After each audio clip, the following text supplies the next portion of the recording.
Hello guys, welcome to Mridalika classes. आज हम लोग कक्षा 12 के जीव विज्ञान chapter first reproduction in organism का नेक्स्ट टॉपिक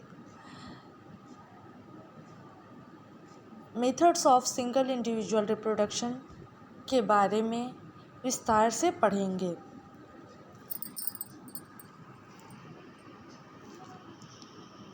पहला है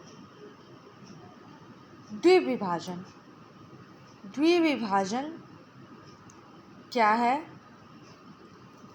द्विविभाजन कैसे होता है, इसके बारे में हम जानकारी प्राप्त करेंगे।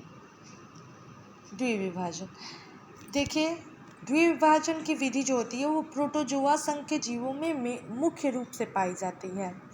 प्रोटोजोआ संघ के जीव कौन कौन से होते हैं, जैसे अमीबा हुआ, पैरामीशियम हुआ, इसमें द्विविभाजन की विधि मेनली पाई जाती है। इस संघ के जीव एक कोशिकीय होते हैं, यानी जैसा आपने पढ़ा अभी कि इस संघ के जीव एक कोशिकीय होते हैं, तो द्विविभाजन की जो क्रिया होती है वो एक कोशिकीय जीवों में ही ज़्यादा पाई जाती है। द्विविभाजन में जीवों का जो शरीर होता है वो दो समान भागों में बढ़ जाता है, यानी कि एक जीव से दो संततियों का निर्माण होता है सूत्रीय विभाजन की क्रिया के द्वारा।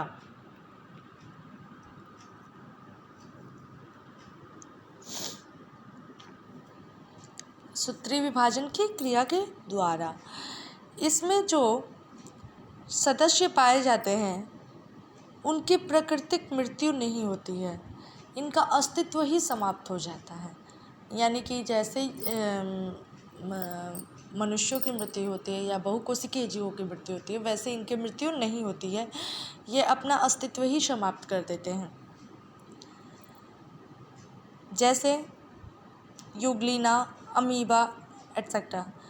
हम लोग एग्जाम्पल लेते हैं यूग्लिना का। जैसा कि आप ये डायग्राम देख रहे हैं यूग्लिना का। यूग्लिना का शरीर लॉन्गिट्यूडनल फिजन के द्वारा दो भागों में बट गया है यहाँ पे। अब ये कैसे बटा है इसके बारे में हम आगे पढ़ते हैं। जैसे जो यूग्लिना की सेल है, इसकी सेल जो होती है, जैसे कि आप देख रहे हैं, ये सेल होती है, ये सेल डीएनए रेप्लिकेशन के द्वारा दो भागों में बट रही है।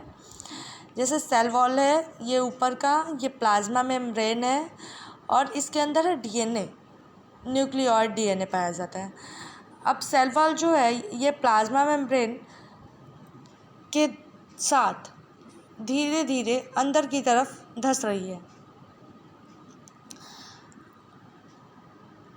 नेक्स्ट वीडियो में आप देख रहे हैं, नेक्स्ट फोटो में, कि सेल वॉल जो होती है वो कम्प्लीटली सेपरेट हो चुकी है और डीएनए जो है वो दो भागों में बढ़ चुका है और यहाँ पर दो नए डीएनए सेल वॉल के साथ बन गए हैं और यही नई संतति का निर्माण करना होता है।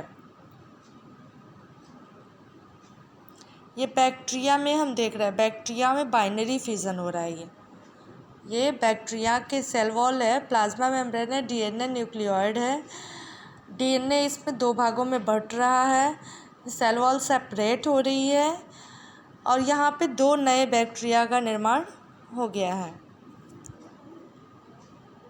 नेक्स्ट है स्पोर्युलेशन, बीजाणु जनन। बीजाणु जनन यानी स्पोर्युलेशन। बीजाणु क्या होते हैं? बीजाणु स्पोर्स एक कोशिकीय पतली भित्ति युक्त संरचना होती है।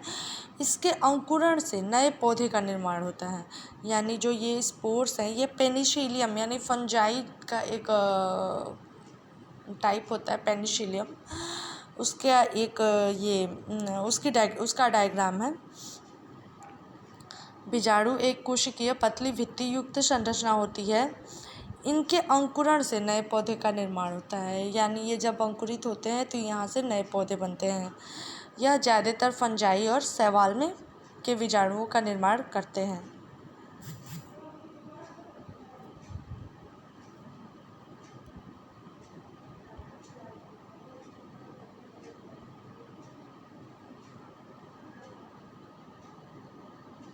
यूलोथ्रिक्स और शैवाल में बनने वाले बीजाणु जो होते हैं वो अचल और सुप्त बीजाणु होते हैं। हिप्नोस्पोर, पेनिसिलियम कवक में कर्णा बीजाणु बनता है। Next is मुकुलन। मुकुलन क्या है? जैसे आपने ईस्ट के बारे में सुना होगा,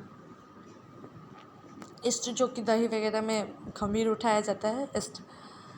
तो इस प्रकार का विभाजन जो होता है वो ईस्ट और कुछ जीवाणुओं में पाया जाता है। इसकी कोशिका में बाह्य वृद्धि होती है और एक से अधिक छोटी छोटी संरचनाएं बन जाती हैं, और इसका जो केंद्रक होता है वो सूत्री विभाजन के द्वारा विभाजित होकर दो भागों में बढ़ जाता है। इसका एक और प्रकार होता है, जैसे कुछ वैज्ञानिक मानते हैं, अमाइटोसिस। सूत्री विभाजन का एक प्रकार होता है अमाइटोसिस या असूत्री विभाजन। असूत्री विभाजन के द्वारा भी यह दो भागों में बंटता है। प्रत्येक जो बटा हुआ पार्ट होता है उसे मुकुल कहते हैं, बर्ड। वह मातृ कोशिका से अलग होकर नई कोशिका का निर्माण कर लेता है। इसी क्रिया को हम क्या कहते हैं? मुकुलन कहते हैं।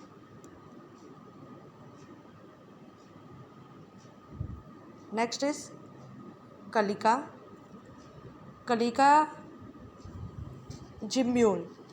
ये पौधे की पत्ती एवं तने के अग्रभाग पर जो हरे रंग की रचनाएं निकलती हैं उन्हें हम कलिका कहते हैं। और प्रत्येक कलिका मेन पौधे से अलग होती है और अंकुरण के द्वारा नए पौधे को जन्म देती है, जैसे फ्यूनेरिया का पौधा। नेक्स्ट है खंडीभवन। इसमें क्या होता है कि जो जंतु का शरीर होता है वह दो से अधिक टुकड़ों में टूट जाता है और प्रत्येक टुकड़ा पुनरुत्थान के द्वारा एक नई वयस्क संतति में विकसित हो जाता है, जैसे स्पाइरोगाइरा और यूलोथ्रिक्स के एवं कुछ अकशेरुकी जंतुओं के शरीर में भी खंडीभवन की क्रिया पाई जाती है। नेक्स्ट है पुनरुत्थान यानी रीजनरेशन। रीजनरेशन किसमें पाया जाता है? रीजनरेशन की क्रिया उन जंतुओं में पाई जाती है जो अपने शरीर को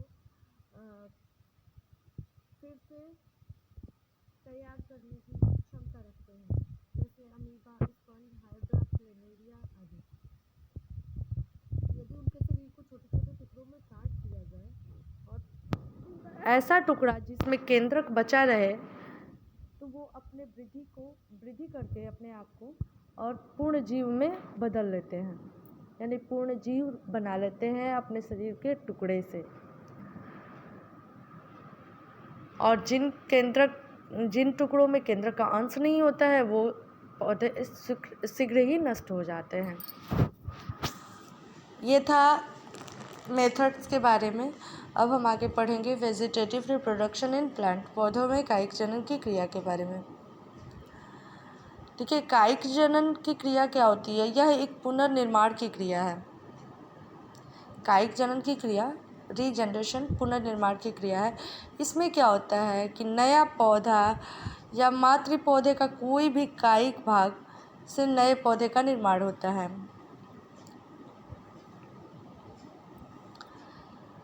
और इसके सारे लक्षण, जो नया पौधा बनता है उसके सभी लक्षण उसके मातृ पौधे के बराबर होते हैं, एकदम सेम होते हैं। कायिक जनन को ही कायिक प्रवर्धन के नाम से भी जाना जाता है। डेफिनेशन है इसका, मातृ पौधे के कायिक अंगों के द्वारा नए पादपों का बनना कायिक जनन या कायिक प्रवर्धन कहलाता है। और यह जो प्रक्रिया होती है यह निम्न श्रेणी के पौधे में ज़्यादातर देखने को मिलती है। उच्च श्रेणी के पौधे में केवल यह क्रिया दो तरह से होती है, प्राकृतिक कायिक प्रवर्धन और कृत्रिम कायिक प्रवर्धन। आइए हम जानते हैं कि प्राकृतिक कायिक प्रवर्धन क्या है।